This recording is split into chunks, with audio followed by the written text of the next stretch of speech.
بسم اللہ الرحمن الرحیم۔ السلام علیکم دوستو، جب قیامت کا دن ہوگا تو ہر ایک چیز کو فنا کر دیا جائے گا، مٹا دیا جائے گا، اور ہر کسی کو اپنی اپنی پڑی ہوگی۔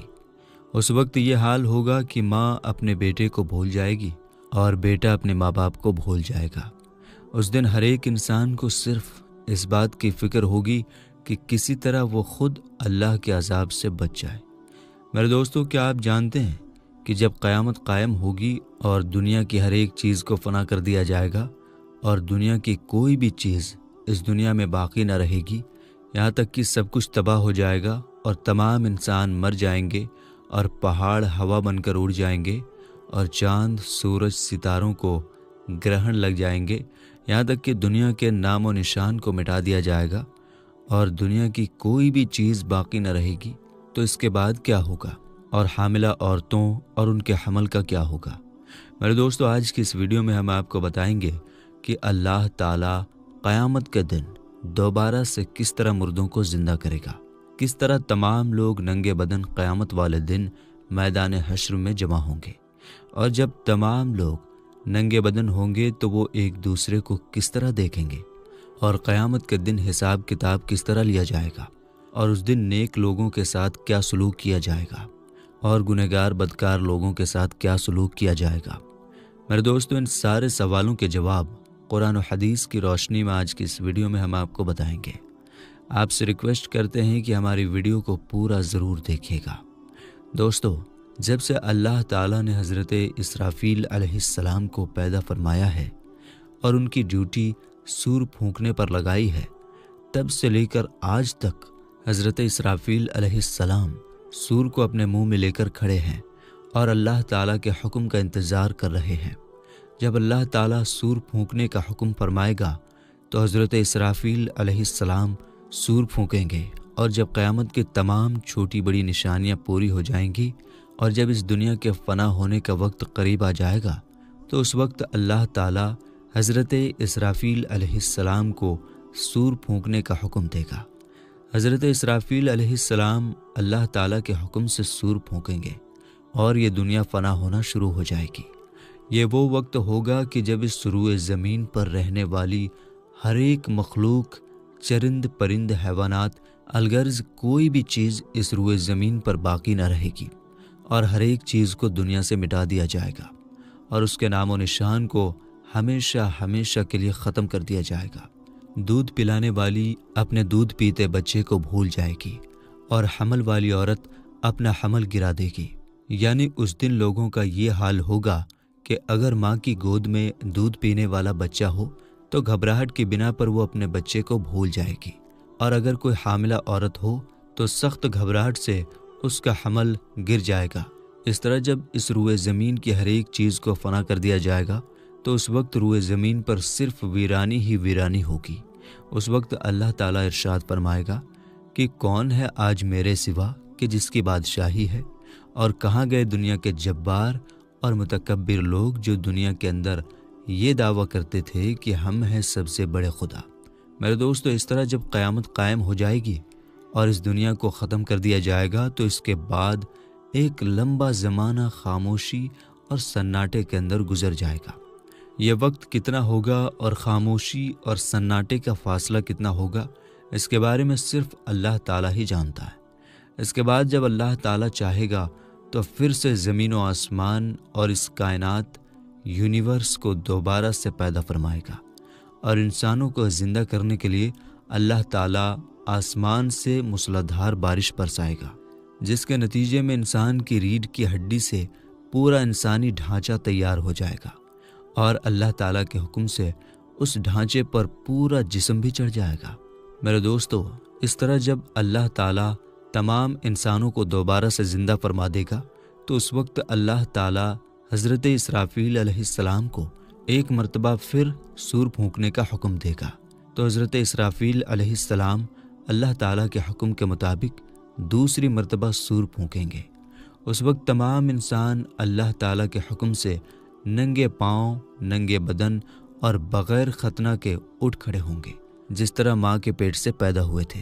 اس دن اللہ تعالیٰ کا وہ فرمان پورا ہوگا کہ جس طرح اللہ تعالیٰ قرآن پاک میں ارشاد فرماتا ہے، اور تم لوگ ایک ایک کر کے ہمارے پاس حاضر ہوگے جس طرح ہم نے تمہیں پہلے پیدا کیا تھا۔ میرے دوستو، قیامت کے دن سب سے پہلے حضور اکرم صلی اللہ تعالیٰ علیہ وسلم اپنی قبر انور سے باہر تشریف لائیں گے، اور اس کے بعد دوسرے انبیاء اکرام اور شہداء اکرام اور صحابہ اکرام، اور اس کے بعد اپنے اپنے درجے کے حساب سے دوسرے لوگ اپنی اپنی قبروں سے باہر تشریف لائیں گے۔ قیامت کے دن کافر اپنے اعمال کے مطابق اپنی قبروں سے زندہ اٹھیں گے۔ کوئی اندھا ہوگا، کوئی بہرا ہوگا، تو کوئی لنگڑا ہوگا، اور کسی کو چینٹی کی شکل میں اٹھایا جائے گا۔ قیامت کے دن کفار قیامت کے خوفناک منظر کو دیکھ کر حیران و پریشان ہو جائیں گے، کیونکہ انہوں نے اس دنیا کے بارے میں کبھی نہ سوچا ہوگا۔ میرے دوستو، مسلمانوں کو بھی ان کے اعمال کے مطابق اپنی قبروں سے زندہ اٹھایا جائے گا، اور جو گنہگار لوگ جس حالت میں اس دنیا میں مریں گے اسی حالت میں اٹھائے جائیں گے، یعنی جو زنا کرتا ہوا مرا وہ زنا کرتے ہوئے کی حالت میں اٹھایا جائے گا، اور جو شراب پیتے ہوئے مرا وہ شراب پیتے ہوئے زندہ اٹھایا جائے گا، اور جو گانے باجے فلمی ڈرامے دیکھتا ہوا مرا وہ اسی حالت میں قیامت کے دن زندہ اٹھایا جائے گا۔ میرے دوستو، اس طرح جب خدا تعالیٰ کے تمام مخلوق زندہ ہو جائیں گے تو اس کے بعد اللہ تعالیٰ ہر ایک انسان پر 2 فرشتوں کو مقرر کر دے گا جو ان کو میدان محشر کی طرف لے جائیں گے۔ میرے دوستو، میدان حشر ملک شام کی سرزمین میں لگایا جائے گا، اور تمام انسانوں کو اپنی اپنی قبروں سے اٹھ کر وہیں پر جانا ہوگا، اور قیامت کے دن تمام لوگ ننگے بدن اور برہنہ ہوں گے۔ حضور اکرم صلی اللہ تعالیٰ علیہ وسلم سے پوچھا گیا کہ یا رسول اللہ صلی اللہ تعالیٰ علیہ وسلم، جب قیامت کے دن لوگ ننگے ہوں گے تو وہ ایک دوسرے کو کس طرح دیکھیں گے؟ تو حضور اکرم صلی اللہ تعالیٰ علیہ وسلم نے ارشاد فرمایا کہ قیامت کا دن اتنا خوفناک ہوگا کہ کسی کو بھی اس بات کی ہوش تک نہ ہوگی کہ وہ ایک دوسرے کو دیکھے۔ اس دن ہر ایک انسان کو اپنی اپنی پڑی ہوگی، اور ہر ایک انسان اللہ تعالیٰ کے عذاب کے اندر مبتلا ہوگا۔ میرے دوستو، قیامت کے دن اپنی قبروں سے اٹھنے کے بعد تمام لوگ اپنے اپنے اعمال کے مطابق میدان محشر کے اندر پہنچیں گے۔ قیامت کے دن اللہ تعالیٰ کی تمام مخلوق اس خوفناک عالم میں ایک ہی منزل کی طرف تیزی سے روانہ ہوگی، اور وہ منزل میدان محشر ہوگا۔ اس دن کسی کو سر اٹھانے کی اجازت نہ ہوگی۔ اس دن ہر ایک انسان کو اس بات کا احساس ہوگا کہ آج حساب و کتاب کا دن ہے، کہ آج اپنی زندگی میں کیے گئے تمام تر گناہوں کا حساب ملنے والا ہے۔ اس طرح جب تمام تر مخلوقات میدان حشر میں جمع ہو جائے گی تو اس وقت اللہ تعالیٰ کی طرف سے یہ اعلان کیا جائے گا، جس کا ترجمہ ہے کہ اے مجرمو، آج کے دن الگ الگ ہو جاؤ۔ اس دن تمام لوگ الگ الگ جماعت میں بٹ جائیں گے۔ اس دن کافر اور مشرک لوگ اس دنیا کے اندر جس جس چیز کو اپنا خدا مانتے تھے اور جس کی پوجا کیا کرتے تھے وہ اسی جماعت میں شامل ہو جائیں گے، اور دوسری طرف ایمان والوں کو ان کے عقیدے اور اعمال کے مطابق الگ الگ جماعتوں میں بانٹ دیا جائے گا۔ میرے دوستو، یہ منظر اتنا خوفناک ہوگا کہ سورج 1 میل کی دوری پر ہوگا اور وہ آگ برسا رہا ہوگا، اور تمام لوگ اپنے اپنے اعمال کے مطابق اپنے پسینے کے اندر ڈبکیاں لگا رہے ہوں گے۔ میرے دوستو، قیامت کا یہ خوفناک دن 50,000 سال کا ہوگا، اور لوگ بھوکے پیاسے 50,000 سال تک کھڑے رہیں گے۔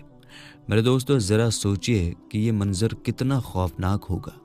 اور تمام کے تمام لوگ بھوک اور پیاس کی شدت کی وجہ سے جہاں زمین آگ بن چکی ہوگی اور سورج آگ برسا رہا ہوگا، وہاں پر لوگ 50,000 سال تک کھڑے رہیں گے۔ اور جب لوگ اللہ تعالیٰ کے اس عذاب سے تنگ آ جائیں گے تو بالآخر تنگ آ کر لوگ اللہ تعالیٰ کی بارگاہ میں عرض کریں گے کہ یا رب العالمین، جلد ہمارا حساب و کتاب شروع کیا جائے اور ہمیں اس عذاب سے چھٹکارا دیا جائے۔ اور وہ عرض کریں گے کہ یا رب العالمین، ہمیں اس مصیبت سے چھٹکارا عطا فرما، پھر چاہے ہمیں جہنم میں ہی ڈال دے۔ میرے دوستو، اس کے بعد تمام لوگ تمام تر انبیاء اکرام سے ہوتے ہوئے حضور پاک صلی اللہ تعالیٰ علیہ وسلم کی بارگاہ میں حاضر ہوں گے اور آپ سے عرض کریں گے کہ یا رسول اللہ صلی اللہ تعالیٰ علیہ وسلم، اللہ تعالیٰ کے حضور ہماری سفارش فرمائے کہ اللہ تعالیٰ ہمارا جلد حساب و کتاب شروع فرمائے اور ہمیں اس مصیبت سے نجات عطا فرمائے۔ اس کے بعد حضور اکرم صلی اللہ تعالیٰ علیہ وسلم اللہ تعالیٰ کی بارگاہ میں ایک محبت بھرا سجدہ کریں گے اور اللہ تعالیٰ کی حمد و ثنا بیان کریں گے۔ حضور اکرم صلی اللہ تعالیٰ علیہ وسلم کے اس سجدے کو دیکھ کر اللہ تعالیٰ کا دریائے رحمت جوش میں آ جائے گا اور اللہ تعالیٰ اپنے محبوب سے فرمائے گا کہ اے محبوب، اپنے سر کو سجدے سے اٹھائیں اور آپ جو مانگیں گے آپ کو وہ عطا کیا جائے گا۔ اور اس طرح اللہ تعالیٰ کی طرف سے حضور اکرم صلی اللہ تعالیٰ علیہ وسلم کو مقام محمود عطا فرمایا جائے گا اور آپ کو شفاعت کبریٰ کے مقام پر فائز فرمایا جائے گا، اور اس دن آپ کی شفاعت کبریٰ ہوگی۔ اس کے بعد اللہ تعالیٰ نزول اجلال فرمائے گا اور اللہ تعالیٰ فرشتوں کو حکم فرمائے گا کہ تمام لوگوں کو ان کے نامہ اعمال ان کے ہاتھ میں دے دیے جائیں۔ اس دن خوش نصیب ہوں گے وہ لوگ کہ جن کو نامہ اعمال ان کے دائیں ہاتھ میں دیا جائے گا، اور بد نصیب ہوں گے وہ لوگ کہ جن کو ان کا نامہ اعمال ان کے بائیں ہاتھ میں دیا جائے گا۔ میرے دوستو، قیامت کے دن جب تمام لوگ اپنے نامہ اعمال کو دیکھیں گے اور جیسے ہی اپنے نامہ اعمال پر نظر ڈالیں گے تو ان کے سامنے ان کی زندگی میں کیے ہوئے تمام تر گناہ اور تمام تر کرتوت سامنے آ جائیں گے، اور اپنی زندگی میں کیے گئے تمام تر گناہوں کی اور تمام تر نافرمانیوں کی یادیں تازہ ہو جائیں گی۔ اور اس دن وہ ایمان والے لوگ جنہوں نے ساری زندگی اللہ تعالیٰ کی فرمانبرداری میں گزاری ہوگی، وہ اپنے نامہ اعمال کو دیکھ کر ان کے چہرے اور تر و تازہ اور روشن ہو جائیں گے، اور تمام ایمان والے خوشی خوشی دوسروں کو اپنے نامہ اعمال دکھائیں گے۔ اس دن کفار کے چہرے اور کالے ہو جائیں گے، اور وہ ذلت و رسوائی کی وجہ سے اپنے چہروں اور ہاتھوں کو چبائیں گے۔ اس دن تمام کفار اور مشرکین لوگ یہ کہیں گے کہ کاش آج ہمیں ہمارا نامہ اعمال نہ دیا جاتا، اور وہ تمنا کریں گے کہ کاش میں نہ جانتا میرا نامہ اعمال کیا ہے اور میرا حساب و کتاب کیا ہے۔ کفار جب اپنے نامہ اعمال کو دیکھیں گے تو وہ تعجب کریں گے کہ یہ کیسا نامہ اعمال ہے جس کے اندر ہر چھوٹا بڑا گناہ لکھا ہوا ہے۔ میرے دوستو، نامہ اعمال کے بعد سوال و جواب شروع ہو جائے گا اور حساب و کتاب کا سلسلہ شروع ہو جائے گا۔ اللہ تعالیٰ جسے چاہے گا اس کو بغیر حساب و کتاب کے جنت میں داخل عطا فرمائے گا، اور جس سے چاہے گا بغیر کسی ترجمان کے اس سے حساب و کتاب لے گا۔ سب سے پہلے قیامت کا دن مشرکین سے حساب و کتاب لیا جائے گا۔ اللہ تعالیٰ مشرکین سے پوچھے گا کہ تم لوگوں نے شرک کیوں کیا؟ لیکن مشرکین لوگ قیامت کا دن انکار کر دیں گے کہ ہم نے شرک نہیں کیا۔ بالآخر مشرکین کے جسم کے حصے ان کے شرک کی گواہی دیں گے،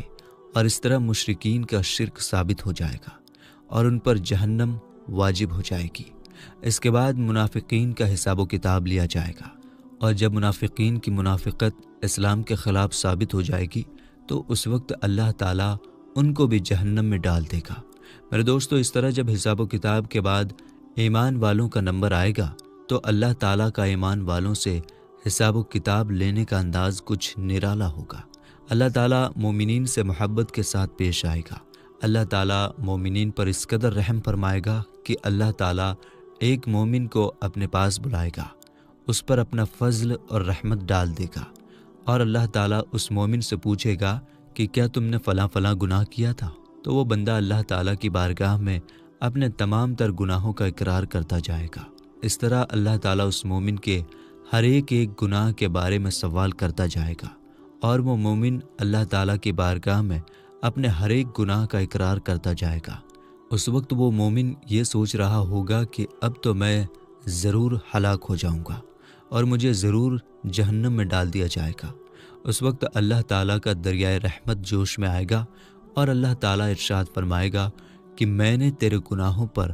دنیا میں بھی پردہ ڈالا تھا، اور آج بھی میں تیرے گناہوں پر پردہ ڈال رہا ہوں۔